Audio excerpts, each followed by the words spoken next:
출애굽기 19장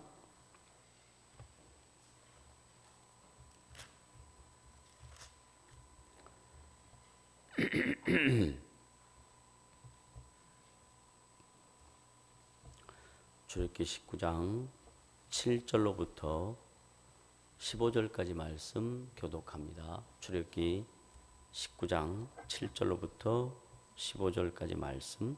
모세가 내려와서 백성의 장로들을 불러 여호와께서 자기에게 명령하신 그 모든 말씀을 그들 앞에 진술하니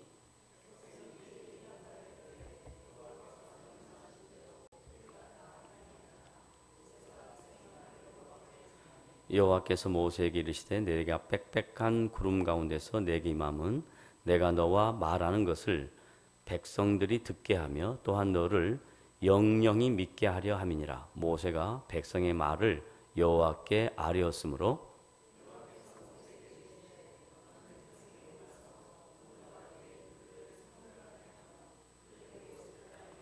준비하게 하여 셋째 날을 기다리게 하라. 이는 셋째 날에 나 여호와가 온 백성의 목전에서 시내 산에 강림할 것이니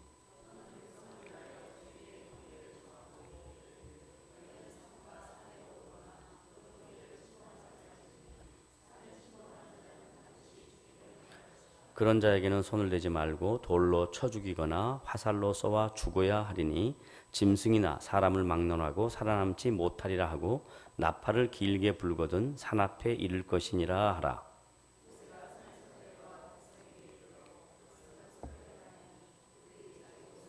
(15절) 합독합니다. 모세가 백성에게 이르되 준비하여 셋째 날을 기다리고 여인을 가까이 하지 말라 하니라. 아멘. 함께 교독한 출애굽기 19장 7절로부터 계속 이어지는 이제 출애굽기 20장을 지난 모든 내용들은 하나님께서 이스라엘 백성에게 모세를 통하여 그 시대적 상황에 허락하신 여러 가지 삶의 규례들, 그리고 언약 백성들이 그 시대에 하나님의 말씀에 순종해야 할 법도들을 명하고 있습니다. 이런 내용들은 지금 우리가 신앙생활하고 있는 성도들에게는 어떤 유익이 있으며 또 이 말씀들을 어떻게 이해하는가 하는 것은 매우 중요한 것입니다.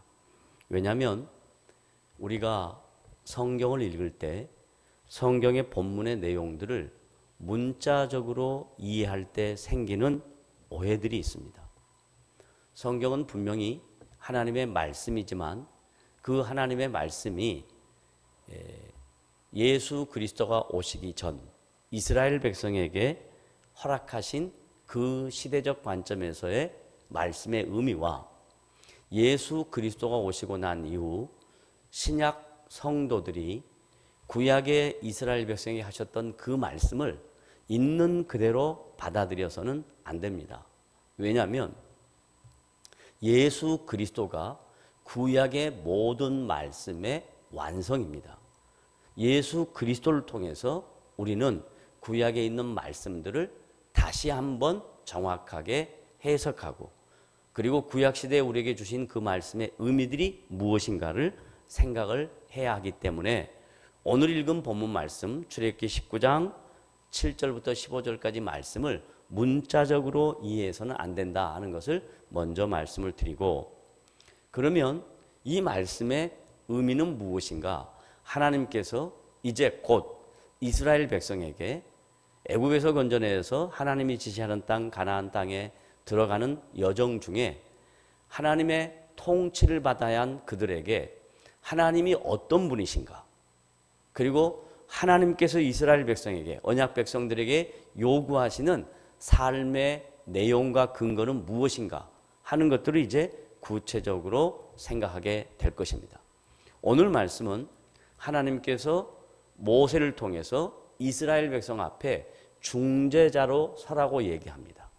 그리고 중재자로 설 때에 하나님이 당신이 친히 빽빽한 구름 가운데 나타나셔서 모세에게 이스라엘 백성에게 전달할 말씀을 허락하십니다. 여기서 빽빽한 구름이란 하나님의 영광을 상징하는 것이고 하나님의 통치를 상징하는 것이 되겠습니다. 그 말씀의 내용들은 어떤 내용들인가? 이스라엘 백성들에게 요구하는 삶, 성결한 삶입니다. 무슨 삶이라고요? 성결한 삶.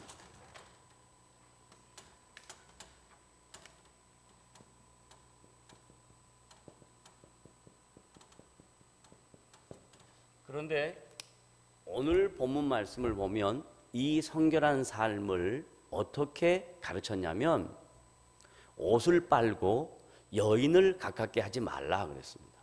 만약에 여기 기록된 말씀의 내용대로 우리들도 신앙생활하면서 성결한 삶, 거룩한 삶, 구별된 삶이 성도들의 가치고 성도들이 이루어야 할 하나님의 백성으로서의 삶의 자태들입니다.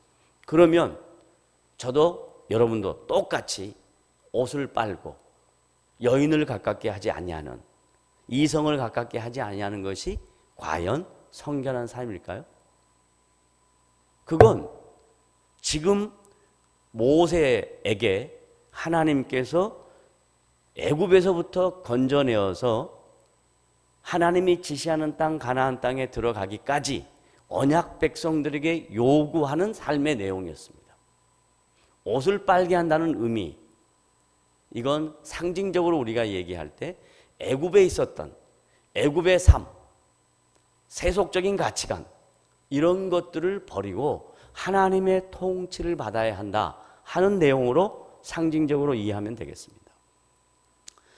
여인을 가깝게 하지 말라 하는 것은 육체적인 성관계를 갖지 말라라는 얘기가 아니라 하나님 앞에 나아갈 때 우리의 마음가짐, 우리의 중심들이 어떠해야 할 것인가 하는 내용들을 가리키는 것이 되겠습니다. 그러면 이 말씀을 지금 신약 시대를 살고 있는 우리들, 그리고 전혀 애굽에서 종살이 있던 것도 아니고 과거 약 3,500년 전에 살았던 사람도 아닌 우리들에게 이 말씀의 의미는 무엇인가? 이 말씀의 의미를 찾으려면 신약으로 넘어가야 합니다. 왜냐하면 성경은 구약의 말씀을 신약에서 해석해 줍니다.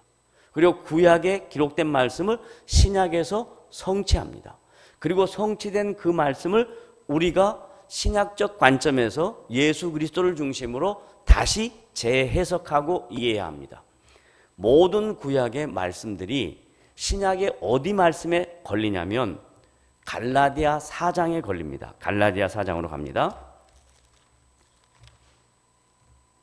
신약 성경 갈라디아서 4장 찾아놓고 잠깐 저를 봅니다. 갈라디아 4장을 찾아놓고 왜 구약의 규례, 법도, 율법들을 우리 관점에서 신약 시대의 관점에서 예수 그리스도를 통하여 재해석해야 되는 통로로 갈라디아 말씀을 보냐면 초대 교회가 이루어져 갈 때 갈라디아 지역에 흩어진 유대인들 중에 갈라디아 지역에 제일 많이 유대인들이 살았습니다. 그래서 이 갈라디아 지역 교회에 유대인과 이방인들이 함께 모여서 신앙생활합니다. 그러면 이방인들은 구약의 율법에 대하여 전혀 개념이 없습니다. 그리고 이스라엘 백성이, 언약 백성들이 알고 있었던 하나님에 대한 신관도 거의 없습니다. 이방인들은 과거에 자기 조상들이 섬겨왔던 신관이 그들의 신입니다.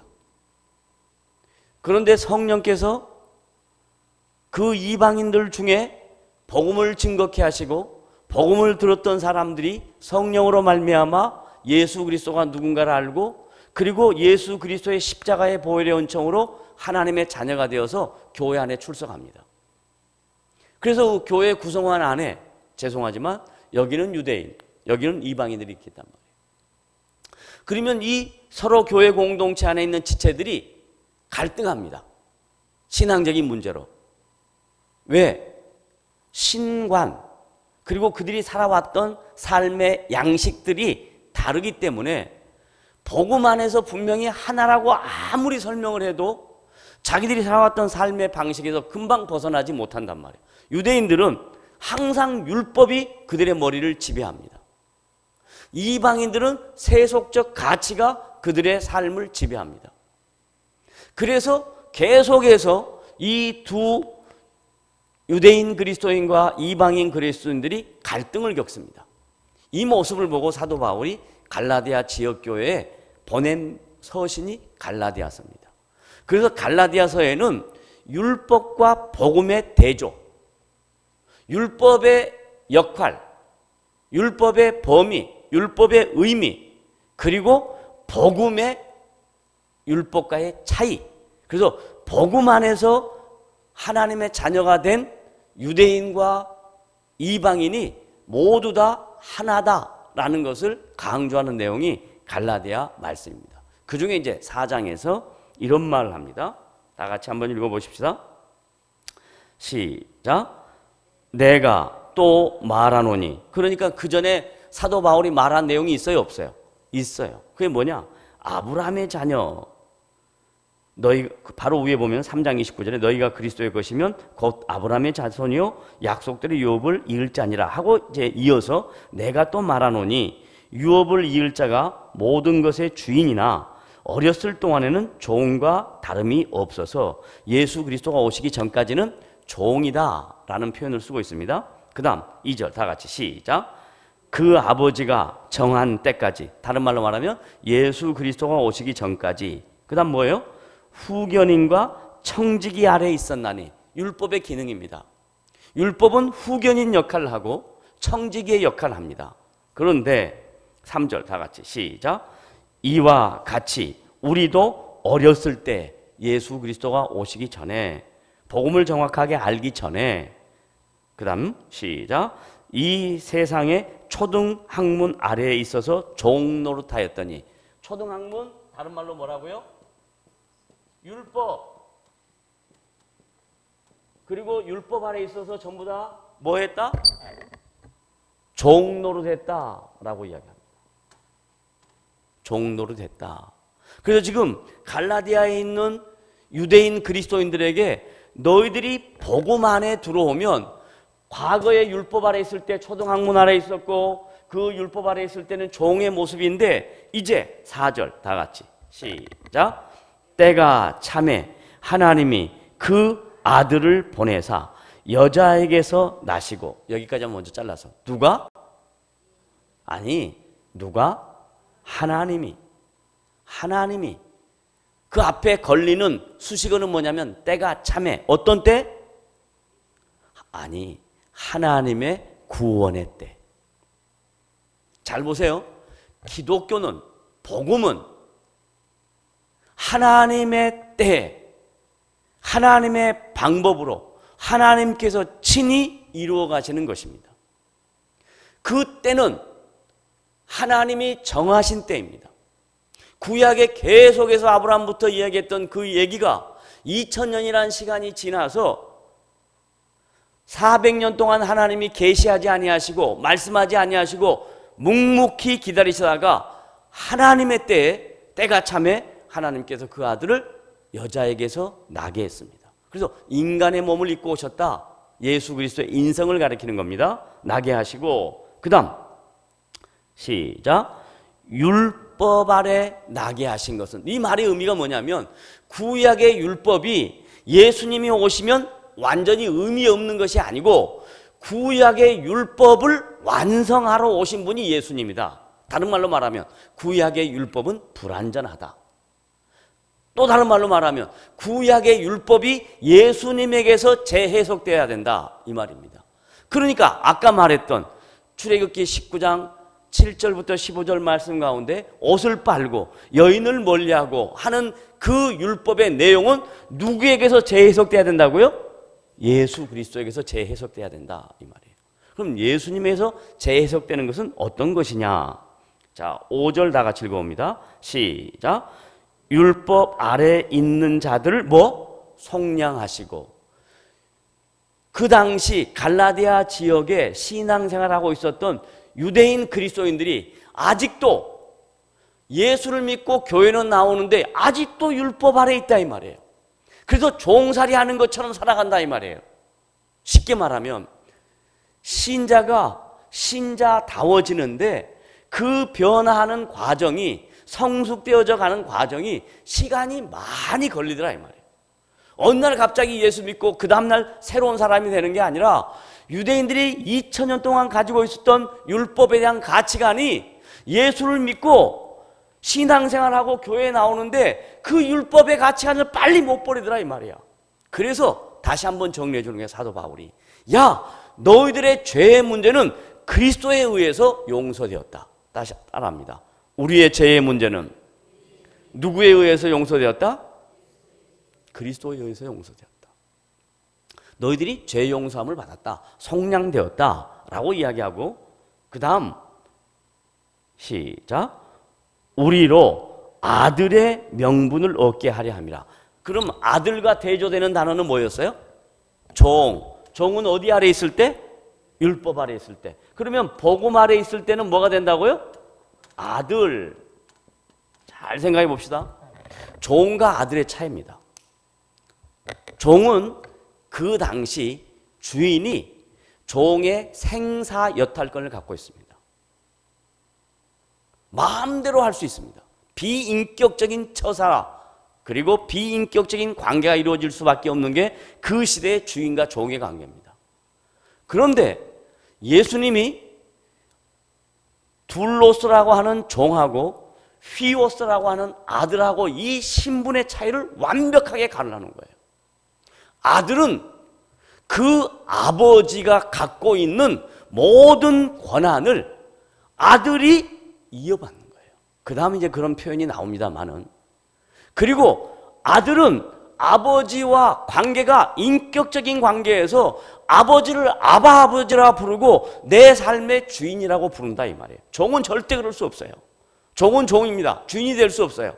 그러나 아들은 주인도 될 수 있고 아버지가 갖고 있는 모든 권한을 다 받을 수 있다라는 얘기예요. 그게 이제 그 다음 말씀이에요. 우리로 아들의 명분을 얻게 하려 하심이라. 6절 다 같이 시작. 너희가 아들임으로, 종이 아니고 아들임으로 뭐예요? 하나님이 그 아들의 영을 우리 마음 가운데 보내사 뭐예요? 아빠, 아버지라 부르게 하셨느라. 이 관계성이잖아요. 관계성. 뗄래야 뗄 수 없는 관계성. 어떤 아버지가 자식을 정상적일 때 얘기입니다. 그리고 상식적일 때 얘기입니다. 말 안 듣는다고 너 내 것 아니다 라고 하지 않죠.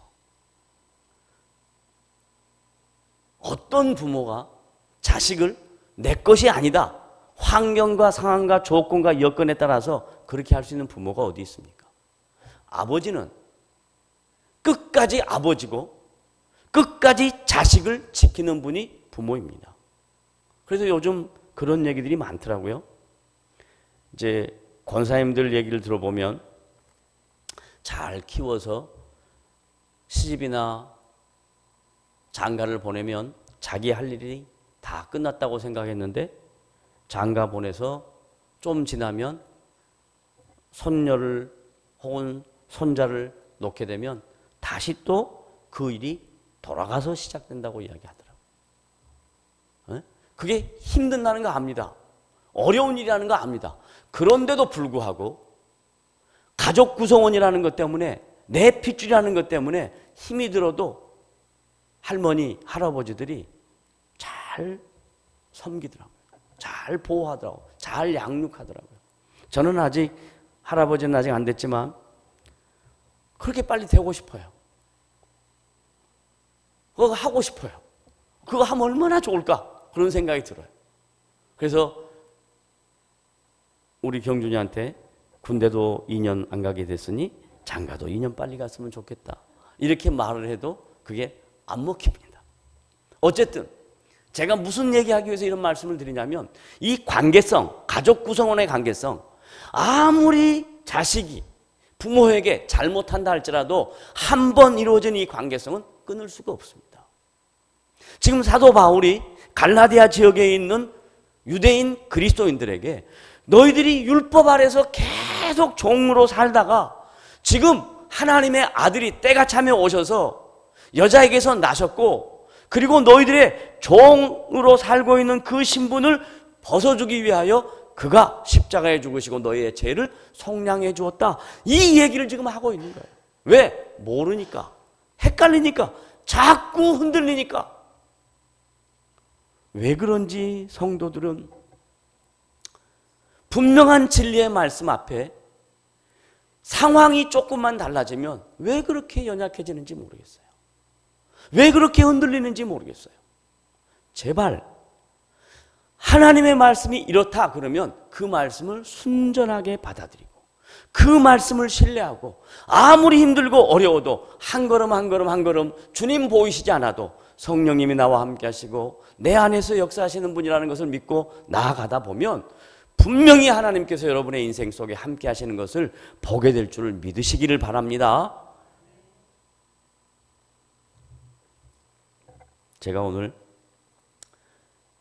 예배 시작하기 전에 이 앞에 앉아가지고 이제 곧 우리 조 목사님 나와서 찬송을 인도할 것이니까 무슨 찬송을 부를까라고 이렇게 생각하고 있다가 아무 생각 없이 제가 540장 주의 음성을 내가 들으니 그걸 딱 찾아놓고 기다리고 있었어요. 그런데 마치 서로 약속이 난 것처럼 딱 나와가지고 540장 부르겠습니다 그러더라고요. 이런 것이 맞아떨어지면 여러분은 어떻게 생각하냐면 야 이거 기가 막히다 이렇게 생각할 수 있어요. 그런데 이런 일 아니고 자꾸 생각이 자기하고 다르면 그러나 아무것도 아닌 것 같고 진리의 말씀들 앞에서 흔들려요. 자꾸 흔들려요. 여러분 오늘 사도 야고보가 갈라디아 지역교회 성도들에게 이 말씀을 기록할 때 바울의 심정은 사도 바울의 마음은 왜 이렇게 갈라디아 지역교회 성도들이 율법과 복음 앞에서 헷갈릴까? 그래서 이 말을 쓰고 있는 겁니다.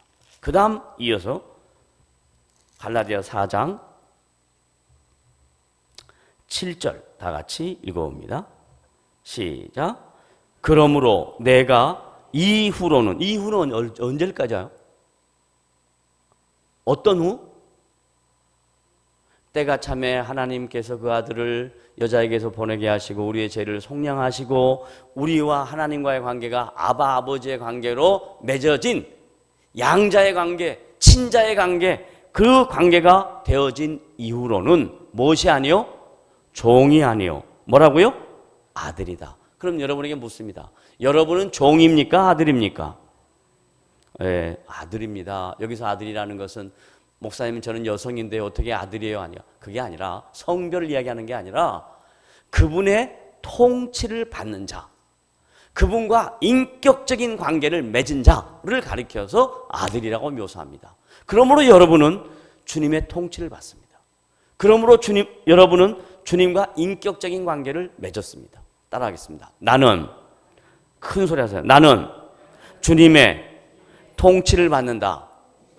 나는 주님과 인격적인 관계를 가졌다. 자 보세요. 그러면 이제 통치를 받고 인격적인 관계를 맺었고 가졌으면 어떻게 되냐? 아들이면 하나님으로 말미암아 뭐? 유업을 받을 자다. 뭘 받아요? 유업을 받습니다.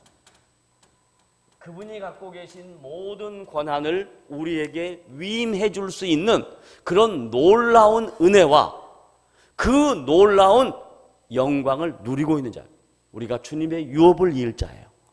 주님이 친히 이루실 그 나라를 주님이 친히 이루시지 않고 하나님의 자녀가 된 우리에게 성령을 통해서 우리의 인생으로 하나님의 나라를 이루어가는 동역자로 우리를 부르셨어요.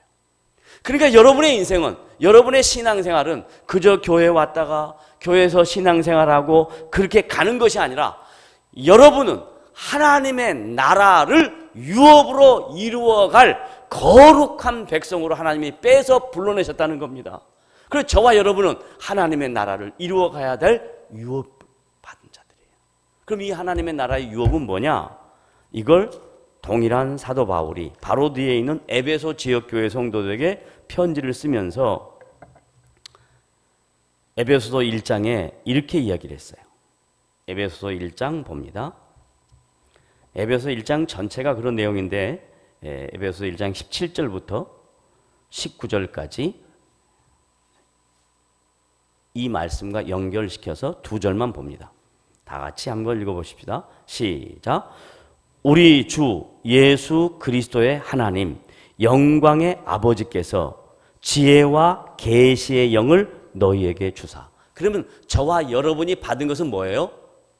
지혜와 계시의 영입니다. 그럼 그 지혜는 뭐냐? 하나님에 관한 지혜입니다. 계시는 뭐냐? 하나님에 관한 계시입니다. 제발 이 지혜라는 단어와 계시라는 단어를 이렇게 착각하지 마십시오. 남이 알지 못하는 어떤 은밀하고 신비한 것, 그거 지혜 아닙니다. 그건 유혹입니다. 성경에서 말하는 사도 바울이 에베소 교회 성도들에게 하나님이 우리에게 주신 지혜는 하나님에 관한 지식입니다. 성경에 계시된 자기 자신을 드러낸 하나님에 관한 계시입니다. 제발 이상하고 신비한 것들, 그게 지혜 아닙니다. 그게 계시 아닙니다. 계시는 구약에서부터 예언한 창세기부터 말라기까지 예수님이 오시기 전에 하나님의 구원 역사를 상세하게 기록한 그 모든 하나님의 일하심에 대한 내용을 계시라 그럽니다. 그 다음 또 계시는 신약의 마태복음부터 요한계시록까지 기록된 계시입니다. 그 이후의 계시는 없습니다. 잘못된 집단들은 자기가 지금 영적으로 어떤 것들을 하나님으로부터 받았다라고 착각해서 그걸 성경의 계시 이상으로 생각하는 사람들이 우리 주변에 많습니다. 그건 아닙니다. 계시는 요한계시록 22장 21절로 끝났습니다. 더 이상의 계시는 없습니다. 기록된 그 계시가 우리 안에 성령을 통해서 요구되어지고 의미되어지고, 그리고 우리가 그 말씀을 제대로 깨달아서 그 다음 말씀 어떻게 해야 되는가? 지혜와 계시의 영을 너희에게 주사. 준 이유 뭐 하기 위해서 주었다? 하나님을 알게 하려고 줬다 이 말이에요. 그러니까 하나님에 관한 지혜이고 하나님에 관한 계시입니다. 며칠 전에 92세 일기로 이 세상을 떠난 문선명 통일교 총재, 교주, 그도 역시 가셨습니다. 그가 살아생전에 자기 자신을 가리켜서 승리한 메시아라고 이야기했습니다. 예수 그리스도는 실패한 메시아고 자기는 승리한 메시아. 그래서 지금 13일 동안 장례를 한다라는 표현 안에 이미 그들의 허구가 드러났습니다. 자기가 볼 때 예수 그리스도는 실패한 메시아로 죽은 것 같았지만 예수 그리스도는 죽음 권세를 이기시고 사망 권세를 이기시고 3일 만에 성경대로 부활하셨습니다. 그런데 통일교 교주 문선명은 자기가 승리한 메시아라고 이야기했는데 그는 부활하지 않습니다. 그리고 이미 자기의 마지막 아들이 그 모든 종교적 영향력을 이끌어갈 2대 통일교 교주로 그들이 임명을 했습니다. 그건 뭔 말입니까? 복음은 성경대로 하나님의 아들이신 예수 그리스도가 여자에게서 나시고 율법 아래 나셔서 죄 아래 있고 율법에 종살이하고 있는 자들을 위하여 십자가에 죽으시고, 그래서 십자가에서 모든 죄와 종의 문제를 멍에를 다 짊어지고 그가 죽으셨습니다. 그리고 3일 만에 다시 살아나시며 죽음 권세, 사망 권세, 죄 권세, 모든 이 세상의 슬픔과 이 세상의 모든 문제들을 이겨내시고 부활하셨습니다. 그 부활의 주님이 우리의 주님입니다. 근데 더 이상 무엇이 필요하냐 이 말이에요. 더 이상 무엇이 필요하냐. 자, 하나님을 알게 하시고 알게 하신 이유가 뭐냐? 18절 다 같이 읽어봅니다. 시작. 너희 마음의 눈을 밝히사. 어떻게 마음의 눈이 있습니까?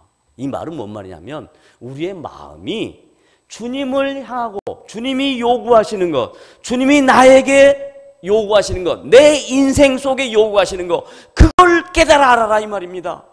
에베소 교회 성도들에게. 성도들이 자꾸 자기 중심으로 하나님을 끌고 온다 이 말이에요. 근데 사도 바울은 에베소 교회 성도들에게 하나님이 지혜와 계시의 영을 너희에게 주사 하나님을 알게 하시고 하나님을 알고 나면 너의 마음 속에 너의 인격 속에 그분이 요구하는 것이 무엇인가, 그분이 나를 통해서 이루시길 원하는 하나님 나라의 유업이 무엇인가를 알아라 라는 이야기예요. 그래서 신자라는 것은 교회 다닌다라는 것이 신자가 아니라 하나님이 나를 불러서 나의 인생을 통해서 그의 유업을 잇기 위하여 나에게 요구하는 것이 무엇인가를 아는 사람, 그리고 그것을 실천해 가는 사람, 이것이 진짜 성도다 이 말이에요. 이게 하나님의 나라의 유업을 이어가는 자입니다. 저와 여러분을 그런 의미로 부르셨습니다. 나의 마음의 눈을 밝히사, 그 다음에 다 같이 시작. 그의 부르심의 소망이 무엇이며. 여러분을 위하여 부르실 때 여러분을 통해서 하나님이 이루시기를 원하시는 일들이 있답니다. 그게 뭘까요? 다 다릅니다. 그러나 동일하게 같은 건 뭐냐면 모든 성도에게 부르심의 소망으로 준 게 뭐냐면 복음 증거입니다. 한 영혼 찾는 겁니다. 한 영혼 품는 것입니다. 한 영혼 살리기입니다. 그러니까 이건 우리가 해야 됩니다. 뿐만 아니라 각자에게 주어진 삶의 모든 내용들이 다르니까 각자의 삶 속에서 하나님의 부르심의 소망이 무엇인가를 스스로 생각해 보시고 그것을 위하여 살아가는 것을 신앙 생활이라 그럽니다. 그 다음 마지막 다 같이 시작. 성도 안에서 그 기업의 영광의 풍성함이 무엇이며. 여러분을 주님이 존귀한 자, 영광스러운 자로 부르셨습니다. 그래서 시편 기자는 인생에 대하여 얘기할 때 존귀와 영화로 관을 씌웠다라고 이야기합니다.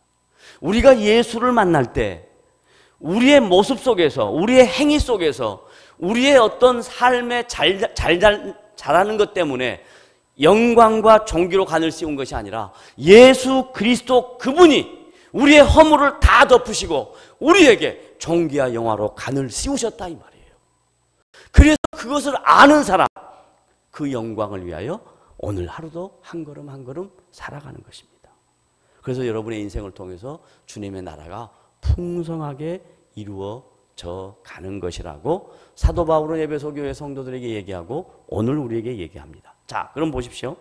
출애굽기 19장 7절부터 15절 말씀 속에 기록된 그 말씀의 내용들은 문자적으로 이해해야 될 부분이 아니라 그 기록된 말씀의 의미, 규례와 법도는 그리스도 예수 안에서 재해석돼야 된다 이 말이에요.